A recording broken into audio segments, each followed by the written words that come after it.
morning, last day of the festival. This is Professor Omer Hasanbegovic. He's already teaching at iOS. He is focused on 3D technologies, but he will provide you with the extended concept of 3D and the recent trends. And he will say a few words about himself. Thank you. Hi everyone, my name is Omer Hasanbegovic. I teach here 3D design and compositing. So actually I'm coming from the gaming and the film industry background, and actually I will lead you through recent happenings in the 3D industry, as well as some history facts which shaped that industry today. So this picture pretty much shows what the 3D industry was some 15 or 30 years ago, and from the low poly models which we actually happen to see in some games in 1991 as Duke Nukem and Tomb Raider, if you remember, to the high level poly models as this one on the right side. So actually the evolution of 3D industry began in 1976. The first algorithm which was used in 3D industry, in the 3D applications, was Catmull algorithm. Maybe you are familiar with that algorithm because you're using that algorithm constantly in Adobe Illustrator, in the 3D Studio Max, in Maya, in XSI, in Softimage, in other various applications. So actually, that guy helped us to actually materialize 3D concept and 3D structures on our personal computers. So actually, this was Catmull in 1979, and in 1979 he was hired by George Lucas. Maybe you are aware of George Lucas, the director who actually invented, who directed, and who produced the Star Wars. So this guy helped Lucas to create that astonishing effects in 1979, following the 1981 and 1984 Star Wars saga. So pretty much he was the father of the modern CGI, computer-generated imagery. So the other guy who actually helped us to develop 3D is this Ibrahim Tatsis? No. Who could be? Any clues? He's the father of the modern 3D. Can I have some answers? Freely speak, please. Can you guess who this person is? Frank, someone. The friend of Ibrahim? No. Frank. No, it's not Frank. Very popular guy. He died recently. Steve Jobs, yes. So this is Ibrahim, and actually they have something in common. The mustaches, huh? Yeah. So they also have the very similar genealogy. It's Syrian. Yeah. So Steve Jobs' father is Syrian, as you know, as well as family roots of Ibrahim Tatsis was from Syria. So two things in one piece: mustaches and Syria. So this is Steve Jobs, really, in early 1970s. So what this guy did was really astonishing. When George Lucas decided to sell computer division of LuxArts, which was led by Ed Catmull, this beard guy, Steve decided to buy.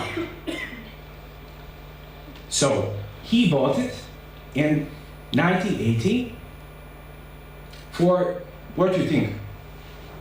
Can you guess the amount of money that Steve gave to Lucas? It was $3 million. And he founded this. He founded Pixar.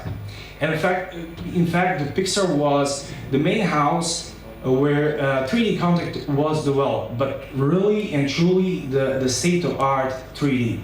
So they produced one of a kind movie which was called Luxa Junior, and it was the mascot of the Pixar studios, and actually it was made in 1984, and it won an Oscar for this performance. It was a very short movie. It lasts for 2.5 minutes, and actually it was rendered, so it was computed for 8 months. So this movie was incorporated in the Pixar logo. So in each and every beginning of the Pixar movie you have this screenshot. So the origin of this screenshot is here in 1984. So Pixar is pretty much the most trusted studio to work with 3D. So if you take a look on the, if you can see from my head on the right side, you can see the Pixar revenue in the recent past 10 years. So they earned with the first movie, Toy Story, $191, and recently they have a revenue of Monster University, that was the last Pixar movie, $1 billion. So this is very profitable industry. So profitable that some of the students and some of the universities who run the 3D courses and 3D programs opted for producing 3D movies, low-budget 3D movies. So these three guys are pretty much created and shaped the 3D content as we know today. So on the left side is Ed Catmull, the father of the modern 3D algorithms. In the middle is Steve Jobs without mustaches, and John Lasseter. John Lasseter is a truly genius. He worked on each of these movies as a director or as a producer. So he invented the process of computing 3D images. He was a programmer, but he also had some artistic background in Columbia University. So Pixar was at the end sold to the Disney recently, if you remember. If you don't, never mind. In 2009. If you remember me speaking of acquisition from Steve Jobs, it was sold from George Lucas for $3 million. You know for which amount was sold to the Disney? Now it's $6 billion. So Apple actually sold Pixar Studios to the Disney for $6 billion. And ever since, they put, you don't see that very good because of these lights, you have constellations of stars in the shape of the lamp of a Juro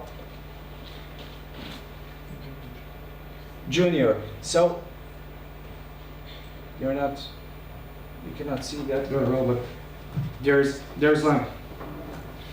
So we will make a small parallel with the gaming industry. And if you remember, maybe guys do remember, maybe guys don't remember because you were not born yet. It was 1990. You were, yeah. So Duke Nukem, it's first 3D person shooter, actually built by John Carmack. And I had lucky to cooperate with this guy in first Bosnian game, which was outsourced for United States of America. And actually, he invented the first time real-time render engine, which was able to compute the 3D content in the real time. So You see, the resolution in the first Duke Nukem, which was released in 1991, was pretty much bad, but later on they produced some outstanding content. If you remember Quake, it was made by same studio. So the animation of the 3D, is pretty much very heavy-duty job. In the beginning, it was done like this. You would have light bulbs all around your body, and then optical camera would capture your performance. So lots of movies were done in this way, and lots of games were produced using this method. So on the right bottom corner, you have first motion capture, which occurred in 1978. It was done by MIT University in Massachusetts, and they were capturing a musician playing piano. It was done to match audio recording with a motion capture performance for their purposes in MATLAB. So the guys who are attending the 3D design pretty much are aware of very tough process of capturing human face. Human face is the most subtle structure in the world. So actually, to animate human face, it takes so much time. So what actually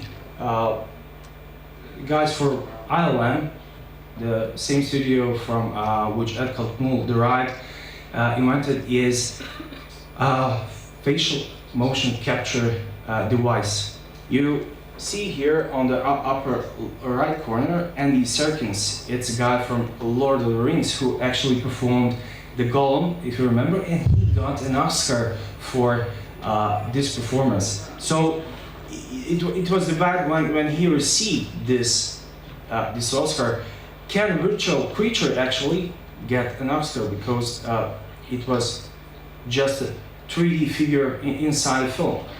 But later on, Tom Hanks performed motion capture for Night Christmas Train, and he had some kind of advanced setup for his face. So even the modelers model 3D figure based on his face. Now, in the matter of hardware support, there was always an issue, especially in the days when we were beginning to get into 3D. So I remember some 12 years ago when I called Silicon Graphics. They have their representative in Zagreb. They had no representatives here in Sarajevo or in Serbia. So the first office of Silicon Graphics was in Zagreb. And Silicon Graphics actually are the high-end hardware company who produces hardware structures for NSA, so the spy agencies, and for NSA and for NASA. So actually, their hardware was always used to compute 3D content. And if you see on the upper left corner, you have a performance.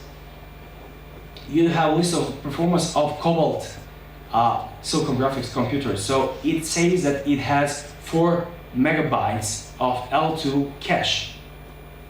So it was 12 years ago, and if you can recall now, i7 processor opted for L2 cache some six years ago. So they were some 15 years ahead of its time. And Silicon Graphics hardware were just used to calculate some advanced chemical reactions in scientific studios. So none 3D artists here in Bosnia or in Balkan area was not allowed to have one because the cost of one silicon graphics was $250,000, so $250,000. This is the true evolution of the 3D. So I will move my head. So these guys under are captured like this. So this is advanced process of motion capturing. So they have pajamas with the tracking points and they have optical cameras. So what VFX crew does is actually they capture their performance, their movement, their interaction, and then they are importing them into 3D applications, and you got these figures up here. So, for example, on Tentacles in the Master Captain in the Pirates Caribbean was used a special script, special program who will randomly move these branches. So this was a very demanding job, and 3D industry during this time of recession collapsed.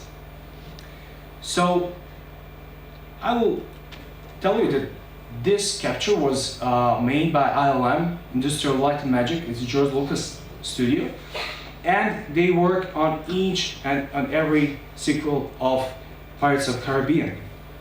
Now, this is the advanced setup for facial capture.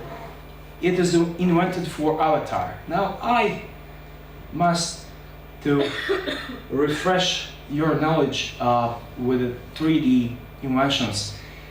Each and every device you have now is firstly invented for the 3D. So Photoshop, for example, was invented for Terminator 1.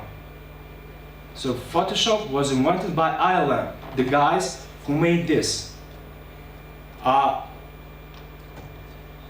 So all these applications that these studios have were just commercialized after some years. So this is advanced setup for Avatar for capturing, because they were capturing in real time, they were recording a movie and they had these motion capture setup. And the most astonishing, really astonishing movie effects were done by Rhythm and Hues. It's an Oscar-winning company and the film of Ang Lee, Life of Pi. So take a look. Whole movie was captured in a large hall, which was 2,000 square meters long, and in a large pool. So the main task here and challenge was making one thing or one animal here.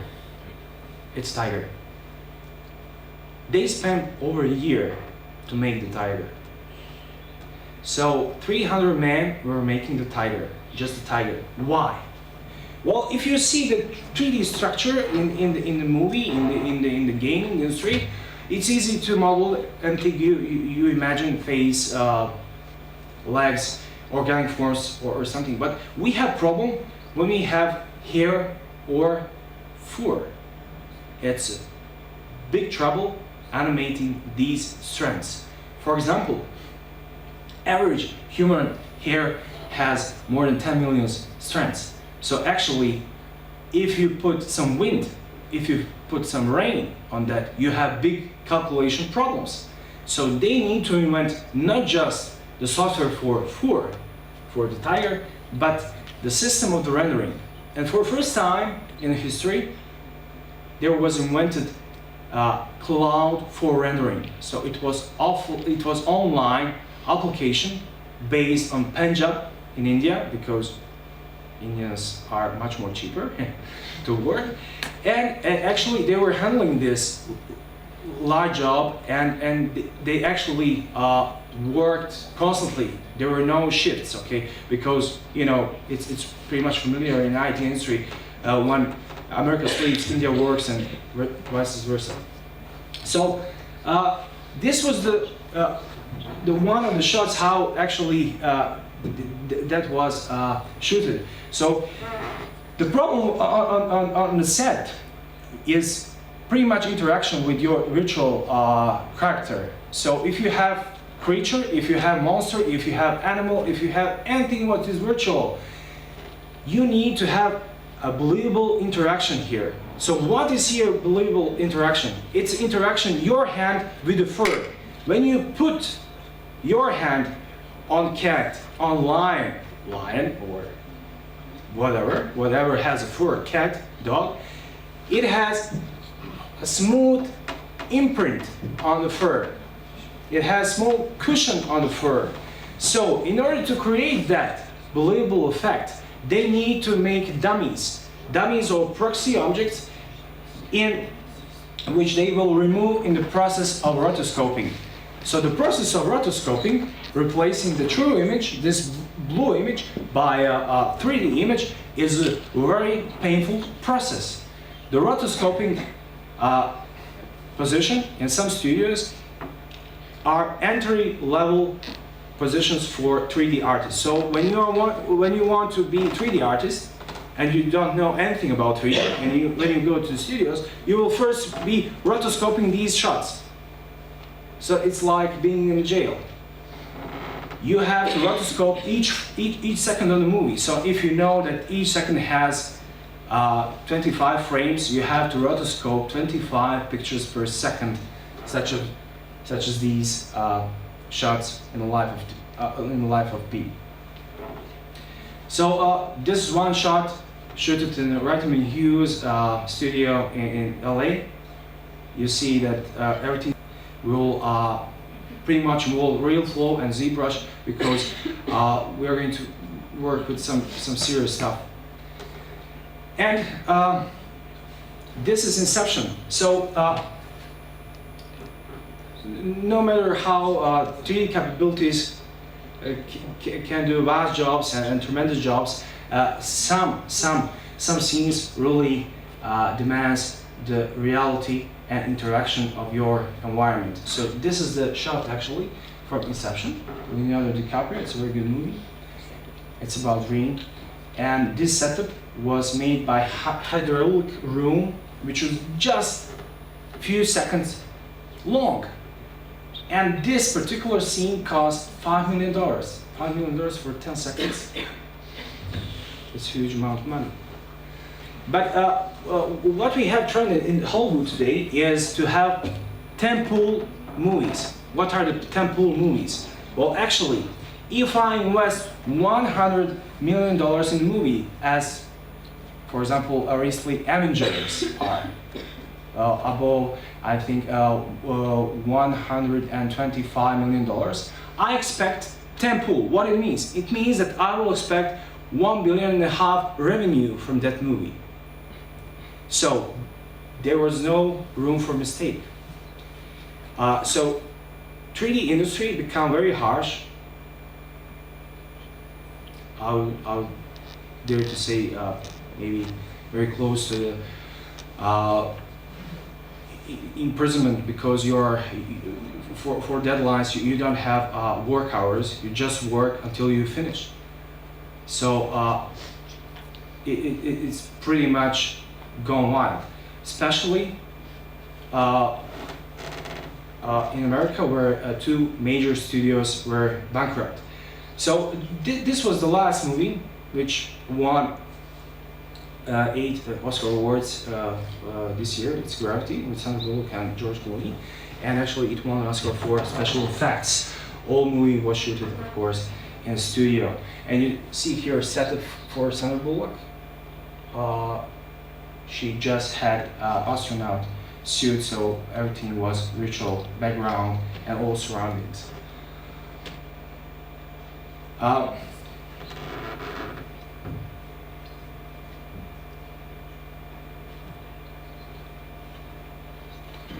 hope this movie will run.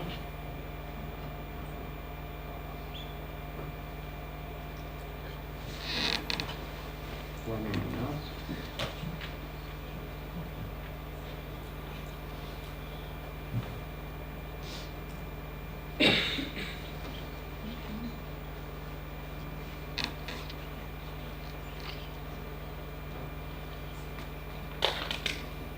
would just I'll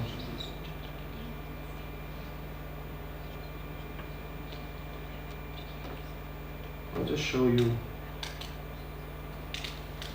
I will just show you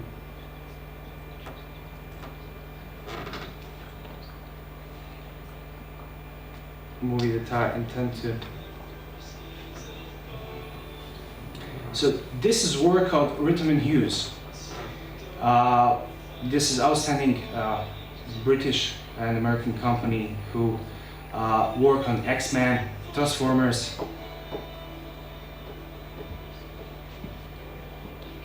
and they were actually the pioneers in the 3D industry. So what happened when they received the Oscar for the Life of Pi? They had bankrupt. So this studio does not exist anymore. So it is a huge commotion in 3D in the 3D industry right now, because two large studios were gone. Digital Domain was also bankrupted. It was studio of the Michael Bay, the guy who directed the Transformers. And each of these shots demands really profound R&D department, research and development department. So the guys who made this are not just artists, they are mathematicians, they are physicians, they are really multidisciplinary guys who made this content.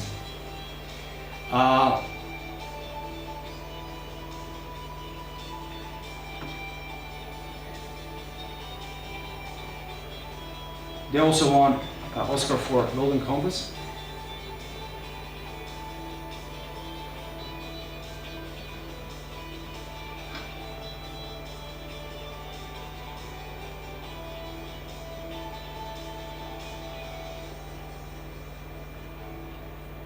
Night at the Museum, if you remember.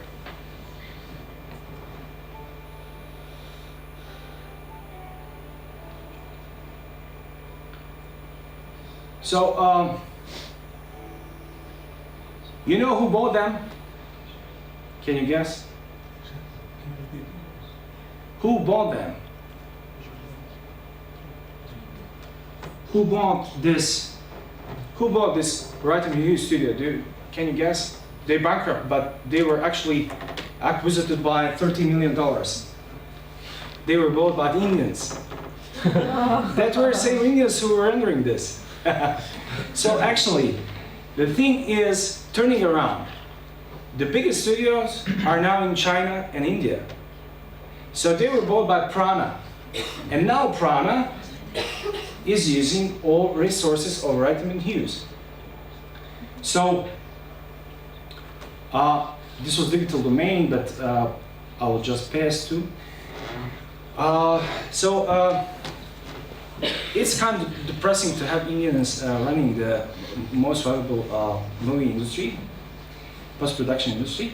So it was really the temporary condition of the 3D. So the future of the 3D. The future of the 3D is kind of very bright, but also frightening. You will see in the following minutes why is that. Why I'm saying that.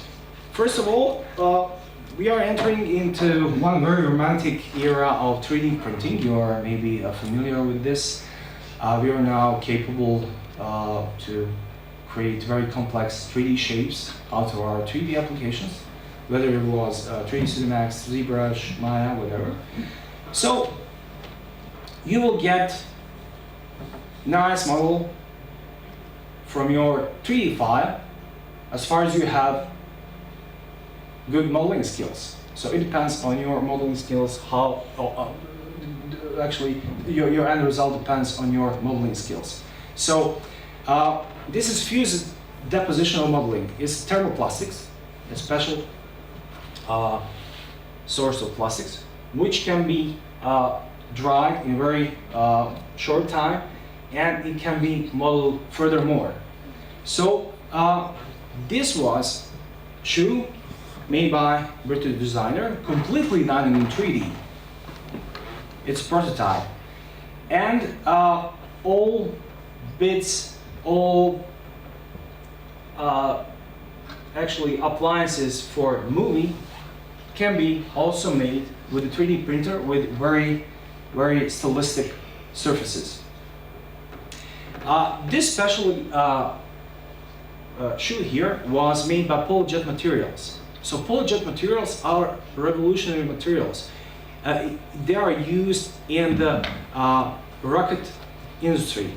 So actually, if you have a big pressure, especially of your weight, for example, which is applied on this shoe, it can produce tremendous pressure. So you always use polyjet materials when you have big stress on material. So this is very dangerous industry. Why is that? Because you have heard for industry espionage.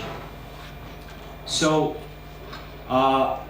if you know the story about Japanese engineers who came in the early 50s in 20th century, in 1950s, in America, they were called by American scientists to see the process of manufacturing radios.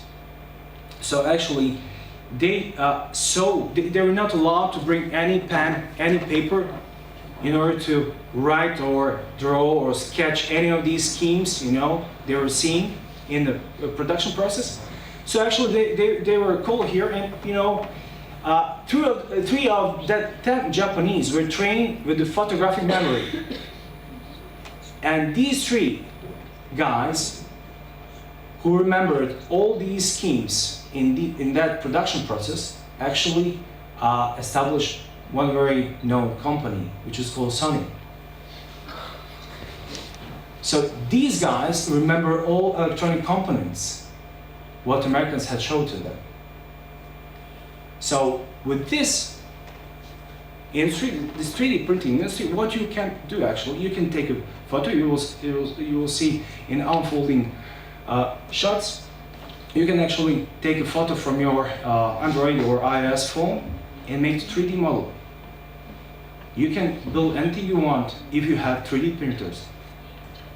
So this was all made in 3D printers. This dress, and you see here economic growth of 3D industry. In 2011, it was $1.7 billion. By end of the 250, it will be estimated for $3.7 billion. This chair here was entirely made in 3D. It means that the mold was cast in plastics, and then it was used to cast into a stainless steel mold. So 3D printing industry also has its bright sides in reconstruction, in architecture, in design, and this is one of the examples of Abraham Lincoln's head in the Abraham Lincoln Memorial.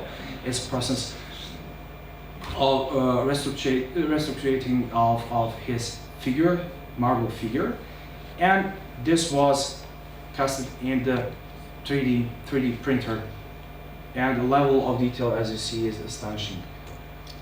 So this is the biggest 3D printer in the Europe. It's situated in Belgium, and actually the countries who are advanced or in the group of G8, actually they are focusing their economic prosperity on some industries that we are not aware right now. So 3D printing is really now industry which is hidden by some companies who are competing for special rights for materials, for these thermoplastic materials, because in a few years you will you'll be able to get just one or two materials for 3D printers. And right now this is happening. So that high-end circle of producers of turbine plastic is creating right now. So this is the largest stereolithography machine in Europe. SLT files, if you remember, you can export it from 3ds Max, from AutoCAD, whatever. And some of these machines are really used to create some human content. This was example of reconstruction of the human face in 3D by silicon molds made in 3D. So it is so realistic, it's so believable that you won't be able to make any difference between real and 3D model, real human face and 3D face. So what is maybe what has equal positive and negative sides is producing organs in the 3D. So some half year ago, I think, Stanford University produced first silicon heart. It was first made for rabbit, and you see the process. You have firstly scanned model of the rabbit heart, then it was printed in the specific silicone mold, and then it was made with integrating electrons with a special possibility to prevent heart attacks. So this is really not the future, this is happening right now. So these bank of organs and everything, there is a question, do we need them really with the 3D printers? Especially 3D printers, what Western civilizations are aware of 3D printers. Why is it aware? Because if Kim Jong-un has one of these printers, he can make a rocket, he can make anything. He only needs good 3D files to print these casts and make in steel, in plastic, in anything he wants. So actually, this is vast possibility of the 3D printing. So this was application of the 3D heart and rabbit. So for humans, they say it will be available for the next 10 to 15 years, but actually I think it's already available. They always say, well, it will be available, but I think it's already available. So this is 3D, which actually some kind kills that art skills of you who maybe opted for 3D industry. Autodesk invented one application which was called 123D. It's available right now in the form of the cloud. So you can install 123D on your iPhone or on your Android phone. You have 3 shots. Okay, I will now take a look.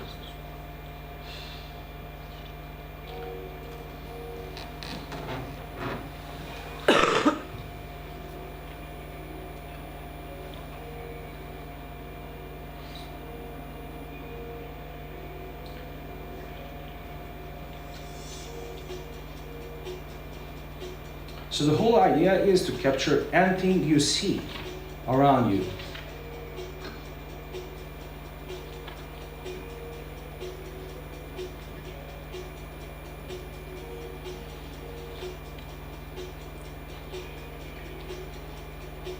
And one of the most curious companies in the world is Autodesk.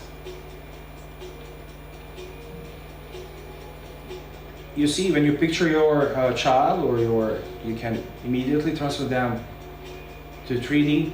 You can picture buildings, whatever you like. It immediately creates 3D model.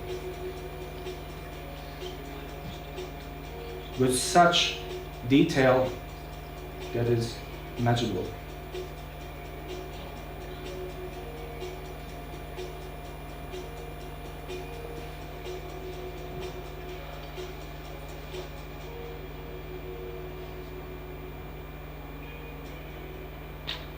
Do we need 3D modelers? That's a question.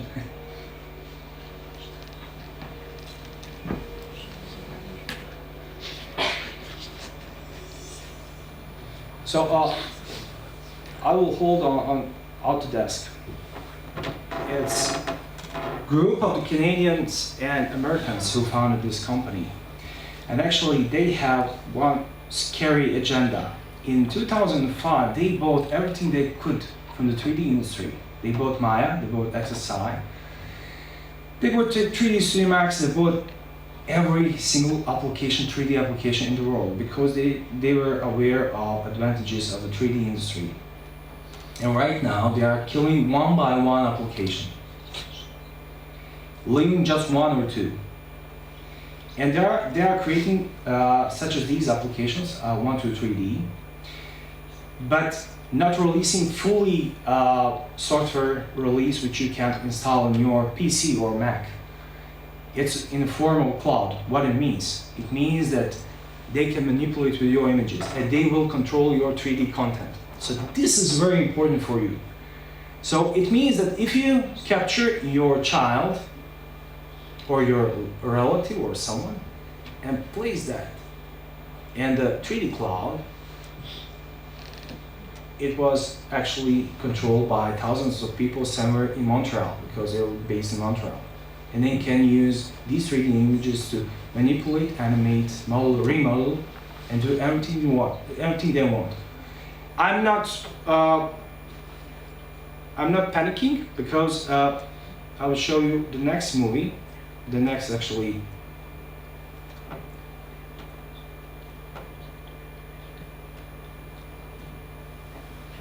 section. It's the dark side of the 3D. So we are aware of the recent turmoils in Arabic countries and Turkey and in Bosnia also. And lots of these things were done really in the studios. So I will show you now some application which enables you to manipulate with large crowds of people in order to achieve some frightening effects. So this was, I say off the record shoot. It was my friend who works for Al Jazeera, and the guy who works for a local American TV company sends him the capabilities of his studio. It is local company in Indiana. It's cable TV. That's special. Look what they did. They actually green screened one very annoying moment of woman hitting a reporter. So in this such a way, with image manipulation, you can actually do the human manipulation.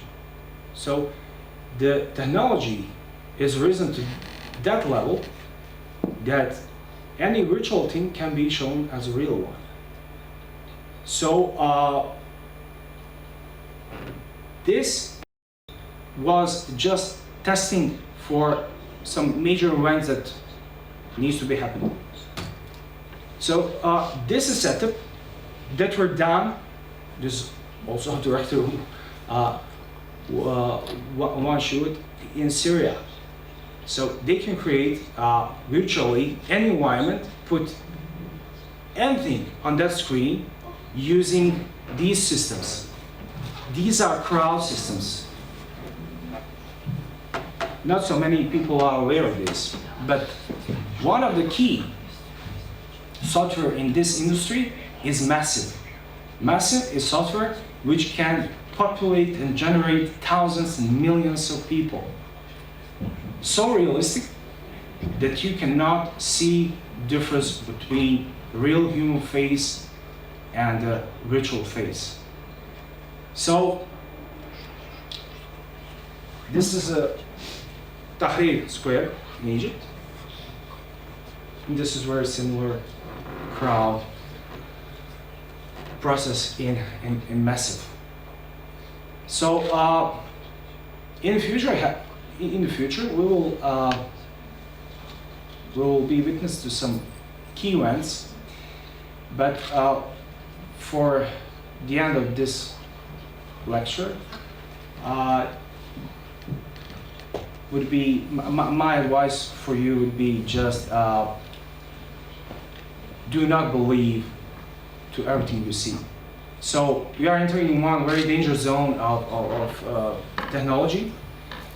So tablet computing, mobile applications, 3D industry, which is really, in some point, very scary. And for you is essential thing to always think and rethink what you see, whether it was on television, on news, on movie, and everything. So Hollywood has one tend to produce realism. We were joking some years ago, you know, with friends and other artists, you know, there will be a certain time where killing other people in the movie would be a real thing, you know, because they exceeded everything. They exceeded the matter of expectation, because special effects are in such a level that only can you please is actually the true commotion, true murdering, true thing. So you have also the black market of all the special effects, you know that, you know, for smooth movies and everything.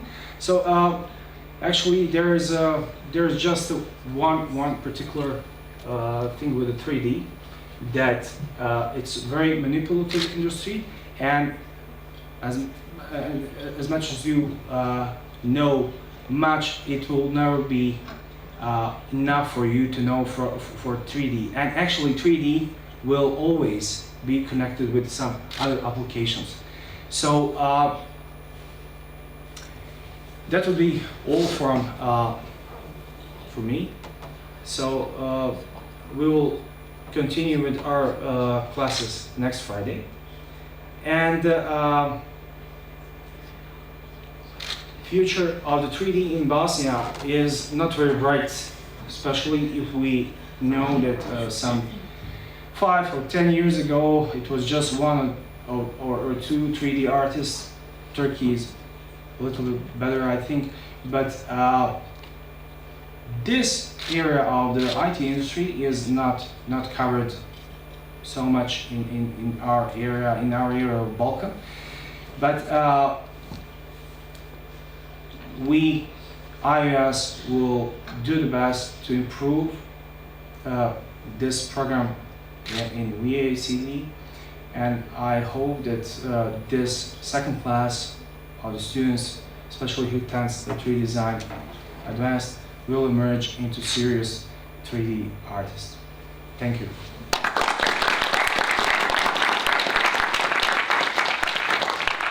Do you have any questions for Professor? Nothing.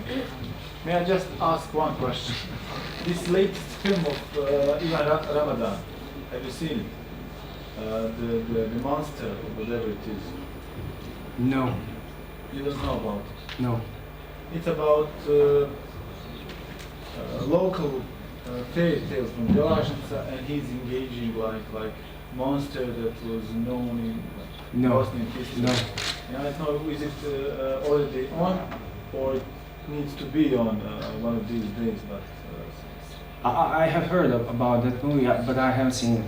I was seen some trailers, and I thought you know something more. No. I saw trailers, but I didn't see the movie. I think there was special effects, but in some cases they were done here. We have few studios who does these things, not so advanced, but some matching and composting could be done here, but all other post-production process is outsourced to Hungary, as I know, and to Slovenia. So, Okay. Anything else? Thank you once again. you're welcome.